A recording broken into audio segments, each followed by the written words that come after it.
those details. This is an official statement from the Chief Minister's advisor. The news of resignation of Chief Minister Sukhvinder Singh is baseless. The observers appointed by the Congress High Command have not yet reached Shimla. Do not believe the rumours being spread by the opposition. BJP is bent on killing democracy. The party High Command has full faith in Chief Minister. All senior media colleagues are requested to avoid running baseless news and information. Arun, the Chief Minister's office saying that it's baseless. Sukhu has not offered to resign.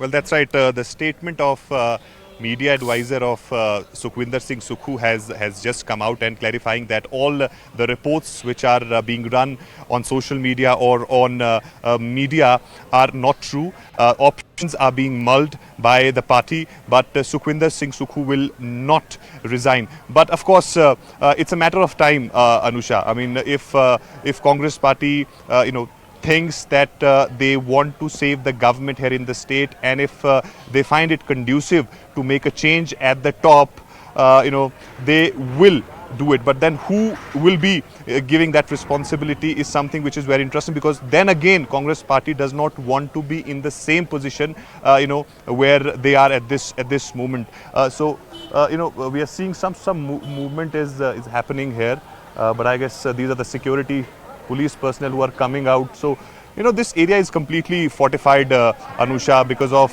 some gathering of the BJP and the Congress workers here in a short while back, and now they are not allowing anybody to go beyond this point to reach at the foreground of Vidhan Sabha. But coming back to the point that Sukhvinder Singh Sukhu will not resign, he will stay at his position. But in the meantime, Congress party is also trying to find out the option that how they will overcome from this situation, because it's a very, very critical situation for them. And there have been multiple MLAs in the Congress party who have raised their concerns, their voice against the leadership of Sukhvinder Singh Sukhu. Even yesterday when that meeting happened, there were few people. In fact, those 6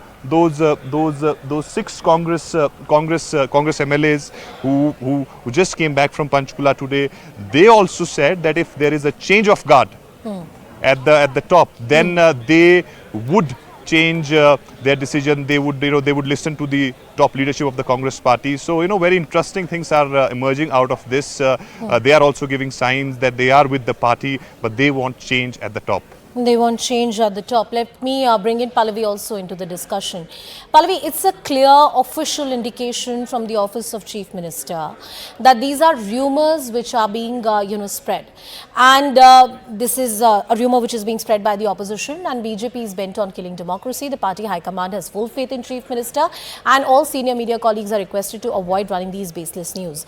Is this really baseless? What I want to understand from you is that how strong is the possibility, especially talking from the point of view of the central leadership, that Sukhu could be asked to step down? Is that something that is the only thing to save the government, or that can save the party from a sort of collapse or breaking into different parts and portions that will of course benefit the BJP?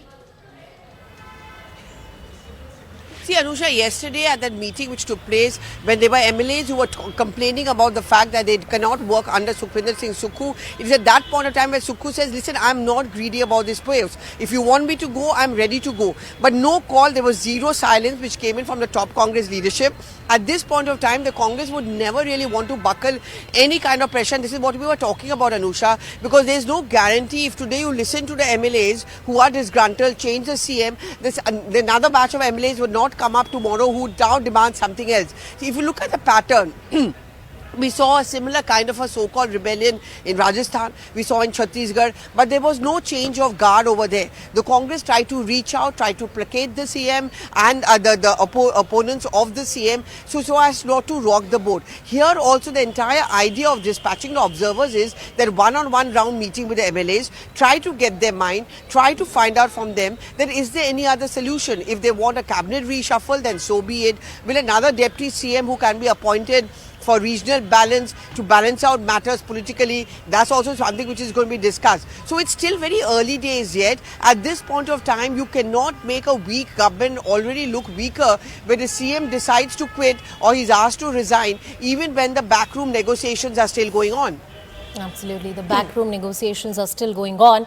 And does this really set a bad precedent that each time the MLAs rebel, the chief minister would be changed? And is that the sort of example that the central leadership would want to put in place? Pallavi, one more quick question from you. You have decades of experience covering the grand old party. What is the nearest such incident that you can remember when the rebellion of this nature was taken care by the Congress top brass? We have had various instances in the past, including Madhya Pradesh and other states. Goa is an example where the party is completely fragmented. There has been rebellion, dissidents have joined the other party. But is there a successful example that we can look at where the Congress was successful in saving and keeping the bloc together? Well, Rajasthan, I would say, was certainly one of the most closest examples one can think of, Anusha, because there was actually a high-profile leader, Sachin Pilot, who kind of rebelled, and he went away with some of his MLAs to a resort which was very near Haryana and to the national capital. But at that point of time, the Congress top leadership decided that we are not going to buckle under any pressure.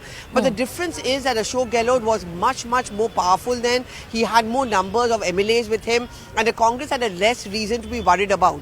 And the BJP also knew that even if they wanted, it was difficult to topple the government. In this case, the numbers are always a problem because a large number of MLAs who are now speaking out against Sukhu is increasing, 6 plus 20 and 15, and you already have a minister resigning. But I think the Congress also feels that, if you send out a message that a legitimately elected and appointed CM should not be asked to step down only under pressure, then the message goes across to all the MLAs. That's, I think, the kind of narrative that is going to be worked out. DK Shiv Kumar, Bhupender Singh Hooda, both of them have that kind of an experience. So certainly the Congress top leadership is quite hopeful. This Congress top leadership is quite hopeful. Rajasthan, of course, is an interesting example to look at, as Pallavi was pointing out. Let me once again cut across back to Arun Thanta, who continues to be with us on the broadcast. Arun, we've spoken about the thinking within the party high command, the pros and cons for the party high command to keep Sukhvinder Singh Sukhu, and a choice where they have to let him go because the MLAs are not happy. And clearly that's a weak precedent that would be set, and no leadership would want to do that. As far as Sukhu is concerned, there is much at stake. He's been somebody who's waited for long before he's able to become the chief minister. He also has been able to put the posture absolutely correct in front of the party high command, saying that I'm willing to do whatever you want to do. But how hard he's willing to fight to keep this place and position, and what are his strong points as far as asserting and retaining that authority of the chief minister is concerned?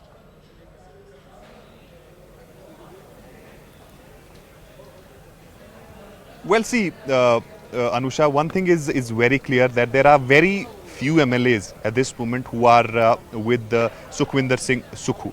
This is what we are being told by our sources, that there are very few MLAs who are with Sukhvinder Singh Sukhu. The number, we don't know how many, but there are very few people, because as Vikramaditya Singh has also spoken, that there are various Congress MLAs who are upset with the state leadership.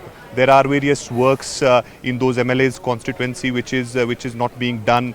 The announcement of the money which has been done by the state government, that has also not been passed on to them. So there has been dissent among those MLAs who are upset with Sukhvinder Singh Sukhu. That's what he also alleged in that press conference. But the fact here is that you have people like Pratibha Singh, Vikramaditya Singh, Mukesh Agnihotri, and Sudhir Sharma and Rajendra Rana.